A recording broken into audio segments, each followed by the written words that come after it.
Welcome, ladies and gentlemen, to the Dreams of Wind Project. I'm your hostess, Catherine Schaefer. And today I'll be reading an excerpt from the third installment of my Sorcery Symphonia franchise, Bleeding Hearts. Let us begin, shall we?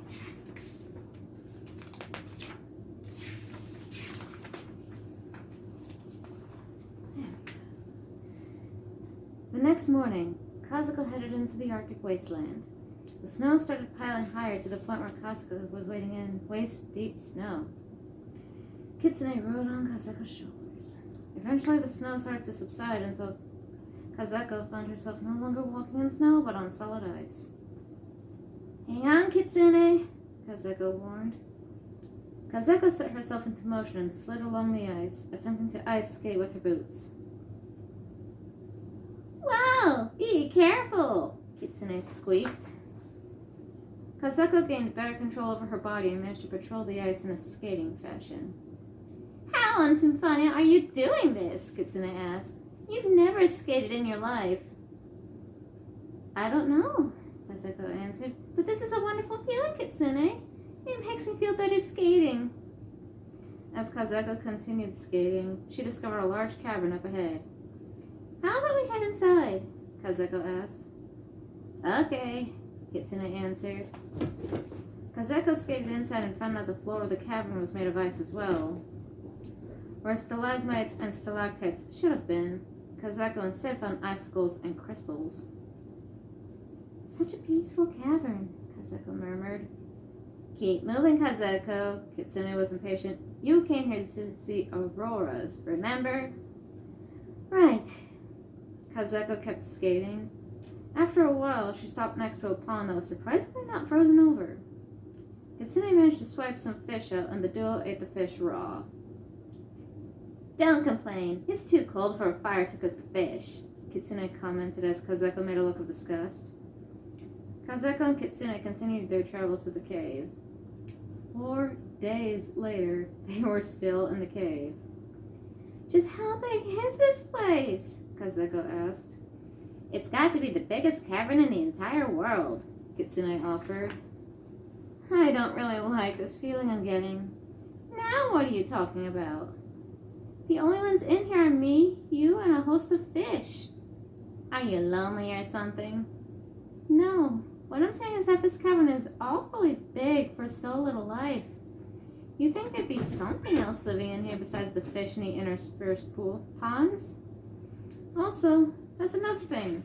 We're quite far up north, yet there are fish ponds that aren't frozen over despite the rest of the cavern being a giant icebox." "Okay, now I think I see what you're getting at. Didn't think I'd say this, but you're pretty smart for an eldest daughter. If there really is something else in here, though, then what could it be?" Before Kazuko could respond, she heard several crashing sounds that mimicked footsteps. "I think we're about to find out," Kazuko answered. Into the area came a most hideous beast. The beast had the body, wings, and limbs of a rusty red dragon. However, it had 10 tails and 10 heads, each with green eyes. Kazuko, you're so dead," Kitsune commented.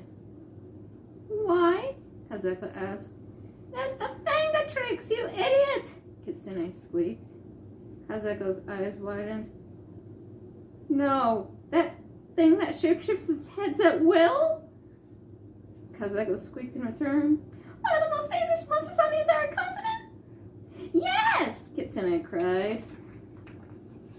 The Fangatrix turned and charged towards them. "Rainbow Shield!" Kazuko cried out. The shield did not appear. "What?" Kazuko looked panicked. "Rainbow Shield!" The shield still did not appear, and Kazuko barely managed to dodge out of the way in time. "Kitsune!" Kazuko looked terrified. "Try to remain calm," Kitsune responded. "Try your strongest spell." Okay. Colorful Hurricane!" Out of Kazuko's hands, only a few tiny gusts came forth.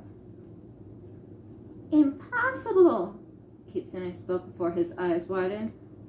"Oh crap, I know what the problem is!" "What?" Kazuko asked. "I didn't think they were real. AMFs. But we must be standing right in the middle of one. AMF? Anti-magic field. Every planet in the multiverse has at least one AMF, and each AMF is a different size. Some AMFs are big, like the one covering that rumored planet Earth, but due to being so big, the AMF is otherwise weak. However, we're staying in a smaller AMF, one that just covers a cave, so it's stronger since it's smaller. So, I can't use magic. What now? We have to get out of this cave or we'll die. There's only one option. Run! Kazeko hightailed it, but the Fingertrix followed, roaring at her all the way. Now I really wish I hadn't come into this cave, Kazeko whined. There had to be another way further into the Arctic wasteland than by this route.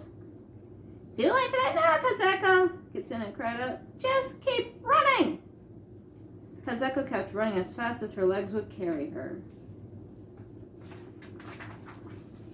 And that was an excerpt from Bleeding Hearts.